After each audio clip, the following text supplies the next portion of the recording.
रोज़ाना बयानात सुनने के लिए हमारे चैनल को सब्सक्राइब करें, बेल आइकन को ऑल पे प्रेस करें ताकि आपको सबसे पहले वीडियो मिल सके। मेरे भाइयों, ताज़िया बनाओ, शौक़ से बनाओ, लेकिन वो बनाओ जो जायज़ है। जो जायज़ है उसको बनाओ, जो नाजायज़ है, जो हराम है उसको ना बनाओ। और आजकल ताज़िया के नाम पर गुंडागर्दी हो रही है। ताज़िया कौन सा जायज़ है? जो इमाम हुसैन रज़ियल्लाहु ताला अन्हु का रोज़ा है उसका नक्शा बनाओ, वो जायज़ है। लेकिन ये कुतुब मीनार, ये ताज महल, ये लंबी लंबी सुरंगों की तरह ये जायज़ नहीं है। लाल किला बना दिया, कहीं ताज महल बना दिया, ये जायज़ नहीं है, बल्कि ये हराम है और बहुत बड़े गुनाहगार हो रहे हो तुम लोग। अब बताओ कहाँ इमाम हुसैन का रोज़ा बनता है? लोग कहते हैं कि लो साहब ताज़िया हराम बता दिया। ताज़िए को हराम नहीं बता रहे, लेकिन जो जायज़ है उसको बनाओ, जो नाजायज़ है उसको मत बनाओ। अब कहाँ लिखा हुआ है और कहाँ ये कहाँ तक सही है कि दिल्ली का तुमने लाल किला बना दिया, ताज महल की तरह बना दिया, लंबी सुरंगों को बना दिया और फिर उसको आपस में जिताई करवाते हैं कि मेरा जीत गया तेरा हार गया, तेरा हार गया मेरा जीत गया। अगर हमारा 5 लाख का है और तुम्हारा 3 लाख का या 2 लाख का है तो हमारा जीत गया तुम्हारा हार गया। तो उनसे ज़रा पूछो कि तुम ये ताज़िया बनाते किसके लिए हो? तो कहते हैं हम हुसैन के नाम पर ताज़िया बनाते हैं। तो हम कहते हैं जब हुसैन के नाम पर ताज़िया बनाते हो तो इसमें हराना और जिताना क्या है? जिसने अच्छा ताज़िया बनाया तो वो जीत गया, और जिसने पैसा कम लगाया, जिसका छोटा ताज़िया रह गया तो वो हार गया। तो उसने किसके लिए? क्या यजीद के लिए उसने बनाया था ताज़िया? उसने भी तो हुसैन के नाम पे ताज़िया बनाया था। लेकिन कहने का मकसद ये है कि ये सब हराम है।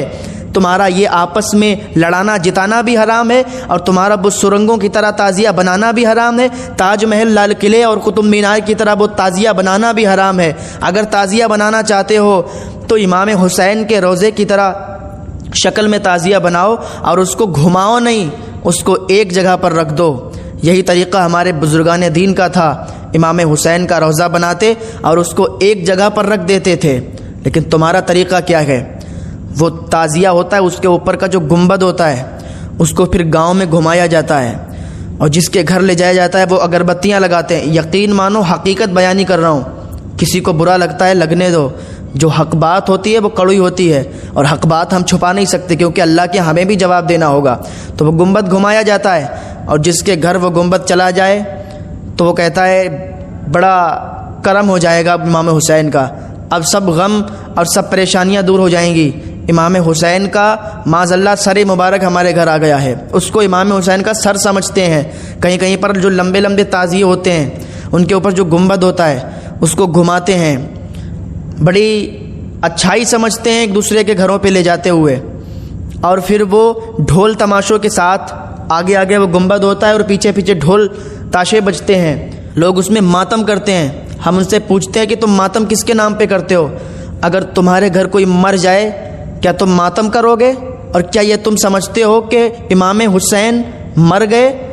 तो सुनो कुरान की आयत है, वला तक़ूलू लिमन युक़तलू फ़ी सबीलिल्लाहि अमवात, कि जो अल्लाह की राह में शहीद होते हैं उन्हें मुर्दा ना कहो। वल अहयाउ वलाकिन ला तशऊरून, बल्कि वो ज़िंदा हैं। तो ज़िंदों पर ये गम कैसा, ये रोना कैसा कि तुम 10 तारीख़ हो। अरे भाई रोना तो हमें इसलिए चाहिए कि इमाम हुसैन पर करबला में बहुत जुल्म हुए, बहुत जुल्म सहा इमाम हुसैन ने। किसके लिए? अपने नाना की उम्मत के लिए। और आज उनके नाना की उम्मत क्या कर रही है? ये उनको तकलीफ़ पहुंचाना हुआ कि उनके नाम के ताज़िए बना के, लंबे लंबे ताज़िए बना के और ढोल ताशे बजा के और मातम किया जा रहा है, गुंडागर्दी की जा रही है। हाँ, हकीकत बयानी कर रहा हूँ। जो कहीं कहीं पर यह रिवाज होता है कि 8 तारीख या 7 तारीख या 6 तारीख या 9 तारीख को बैंड बाजे किए जाते हैं। बड़ी बड़ी दूर से लोग ये बैंड बुलाते हैं और अच्छा खासा उनको रुपया देते हैं और वो पूरी रात बजाते हैं और आगे आगे वो गुंबद ले जाते हैं, पीछे पीछे लोग मातम करते हैं। अपने छतों पर लोग खड़े होकर तमाशा देखते हैं, बहू बेटियां छतों पर खड़े होकर ये तमाशा देखती हैं। बताओ ये क्या जायज़ है? जब करबला शरीफ में सैयदानियों के दुपट्टे छीन लिए गए थे तो हज़रत ज़ैनब रज़ियल्लाहु अन्हा ने इरशाद फरमाया कि अपने बालों को नीचे गिरा लो, अपने बालों के ज़रिए से अपने चेहरों को छुपा लो। तो बताओ उनको क्या जवाब दोगे तुम लोग? جو تم آوارہ پن کرتے ہو، ہمارے گھروں کی جو بہو بیٹیاں بے پردہ ہو کر اور وہ تعزیہ دیکھنے جاتی ہیں، بے پردہ ہو کر وہ ڈھول تماشے کا مزہ لیتی ہیں، بے پردہ ہو کر وہ تعزیے کے ساتھ گھومتی ہیں، کل وہ سیدانیوں کے سامنے، کل حضرت فاطمہ الزہرا کے سامنے، حضرت زینب رضی اللہ عنہا کے سامنے وہ کیا جواب دیں گی؟ تو یاد رکھو، ان سب خرافاتوں سے باز آ جاؤ۔ ہاں تعزیہ ہم جائز سمجھتے ہیں، ہم منع نہیں کرتے، لیکن وہ تعزیہ بناؤ جو ہمارے یہاں جائز ہے، وہ تعزیہ جائز ہے جو امام حسین کے روزے کی شکل کا تعزیہ بنتا ہے، وہ جائز ہے، وہ بناؤ، شوق سے بناؤ، لیکن اس کو کہیں گھمانا نہیں ہے، اس کو ایک جگہ پر رکھ دو۔ اور سب سے زیادہ تو تمہیں یہ چاہیے کہ امام حسین کے نام کے لنگر کرو، یہ امام حسین کے نام سے تم تعزیے بناتے ہو اور پھر اس کو لڑاتے جتاتے ہو، یہ تمہارے لیے بالکل جائز نہیں ہے۔ حقیقتاً یہ تمہیں گناہ میں ڈالنے والی بات ہے اور تم گناہ گار ہوتے ہو۔ اپنا پیسہ برباد مت کرو، اپنا پیسہ اگر لگانا ہے تو امام حسین کا روزہ جس شکل میں گئے اس شکل کا تعزیہ بنا دو اور ایک جگہ پر رکھ دو، تو لوگ تمہارے یہاں دیکھنے آئیں گے۔ ہاں اگر یہ چاہتے ہو تو یہ جائز ہے، لیکن وہ جو لمبے لمبے تعزیے یا کہیں پر لمبے نہیں ہوتے ہیں، مطلب تاج محل کی شکل دے دی، کچھ شکل دے دی، تو یہ سب جائز نہیں ہے۔ میرے بھائیوں، ان سب باتوں سے پرہیز کرو، ورنہ بہت سخت پکڑ ہوگی، اور اللہ تعالیٰ جب پکڑنے پر آتا ہے تو پھر چھٹانے کا کوئی نہیں چھٹا پاتا، کیونکہ اس کی سخت پکڑ ہے۔ اور ایک صاحب بول رہے تھے کہ وہ بابا ہیں، وہ بابا ہوتے ہیں، وہ امام حسین بابا ہوتے ہیں، یعنی جو تعزیہ جو بڑا بڑا بنتا ہے یا جو بھی شکل اس کی ہوتی ہے تو وہ امام حسین ہیں۔ تو لوگوں کا عقیدہ دیکھو، کتنا کمزور تم نے اپنا ایمان کر لیا کہ ان کاغذ اور لکڑی کو غیروں کی طرح تم تشبیہ دے رہے ہو اور کہتے ہو کہ یہ بابا ہیں، یہ امام حسین ہیں۔ اس لکڑی اور کاغذ کو امام حسین بتانے والوں سنو، کل میدان محشر میں جب تمہاری ٹھکائی ہوگی تب تم بتاؤ گے، تب تم بولو گے ہاں غلط کر رہے تھے۔ ابھی ہم تمہیں سمجھا رہے ہیں تو تمہارے سمجھ میں نہیں آئے گا، لیکن کل میدان محشر میں جب تمہاری ٹھکائی ہوگی اور تم سے کہا جائے گا تب تمہیں سمجھ میں آئے گا کہ ہاں ہم غلط کر رہے تھے۔ وہ لکڑی اور کاغذ کو امام حسین سمجھتے ہو، امام حسین بتاتے ہو کہ یہ امام حسین ہے، یہ بابا ہیں۔ او مسلمانوں، ذرا ہوش کی پیو، کیونکہ تمہیں مرنا بھی ہے۔ یہ تو زندگی بھر تو تمہیں یہاں رہنا نہیں ہے، مرنا ہے، اور مر کے سامنا کرنا ہے امام حسین کا۔ جب امام حسین کے سامنے حاضر ہوگے تو پھر کیا جواب دو گے؟ کوئی جواب نہیں بنے گا، پھر اچھی طریقے سے تمہاری ٹھکائی ہوگی۔ ابھی سمجھانے سمجھ جاؤ۔ ایک صاحب نے کہا مجھ سے میلے کو ایک بار مس کر دیا۔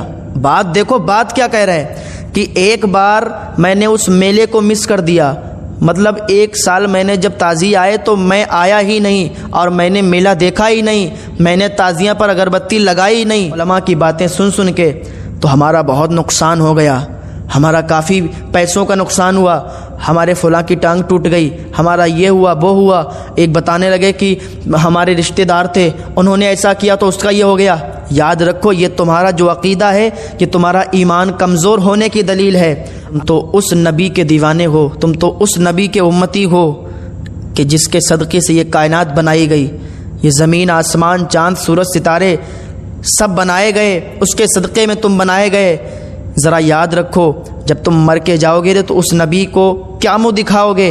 یہ ایسی باتیں تمہارے منہ سے اچھی نہیں لگتی، تو یاد رکھو یہ ایسی باتوں سے پرہیز کرو۔ اگر تم نے تعزیہ حرام سمجھ لیا، اگر تم نے تعزیہ نہیں دیکھا، اگربتی نہیں چڑھائی، ڈھول تاشوں میں شامل نہیں ہوئے، ماتم میں شامل نہیں ہوئے، تو یاد رکھو تمہارا اس سے کوئی نقصان ہونے والا نہیں ہے۔ جو تم یہ سمجھتے ہو کہ اگر ہم ماتم نہیں کریں گے، تعزیے میں اگربتی نہیں لگائیں گے تو ہمارا نقصان ہو جائے گا، ہاتھ پیر ٹوٹ جائے گا، یہ عقیدہ رکھنا تمہارا بالکل غلط ہے، بہت زیادہ گناہ گار ہو رہے ہو۔ تو سمجھ جاؤ، تعزیے کے ہم مخالف نہیں ہیں، مخالف اس کے ہیں کہ یہ جو غیر رسومات ہوتے ہیں، جو غیر طریقے سے یہ تعزیے بنتے ہیں، اس کے مخالف ہیں۔ یا اللہ، یہ جو غیر رسومات ہوتی ہیں ان سب سے مسلمانوں کو پرہیز کرنے کی توفیق عطا فرما، ہم سب کو نیک عمل کرنے کی توفیق عطا فرما۔